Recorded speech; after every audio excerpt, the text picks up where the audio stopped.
আজ 25শে বৈশাখ, তাই রবীন্দ্রনাথ ঠাকুরের পদ্য পড়ছি। রবীন্দ্রনাথ ঠাকুরের মনে পড়া। মাকে আমার পড়ে না মনে, শুধু কখন খেলতে গিয়ে হঠাৎ অকারণে একটা কি সুর গুনগুনিয়ে কানে আমার বাজে। মায়ের কথা মিলায় যেন আমার খেলার মাঝে। মা বুঝি গান গাইতো আমার দোলনা ঠেলে ঠেলে। মা গিয়েছে, যেতে যেতে গানটি গেছে ফেলে। মাকে আমার পড়ে না মনে, শুধু যখন আশ্বিনেতে ভোরে শিউলি বনে শিশির ভেজা হাওয়া বেয়ে ফুলের গন্ধ আসে, তখন কেন মায়ের কথা আমার মনে ভাসে।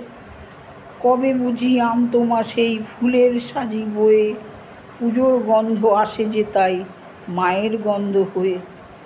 মাকে আমার পড়ে না মনে, শুধু যখন বসি গিয়ে শোবার ঘরের কোণে। জানলা থেকে তাকাই দূরে নীল আকাশের দিকে, মনে হয় মা আমার পানে চাইছে অনিমিষে। কোলের পরে ধরে কবে দেখতো আমায় চেয়ে, সেই চাউনি রেখে গেছে সারা আকাশ চেয়ে।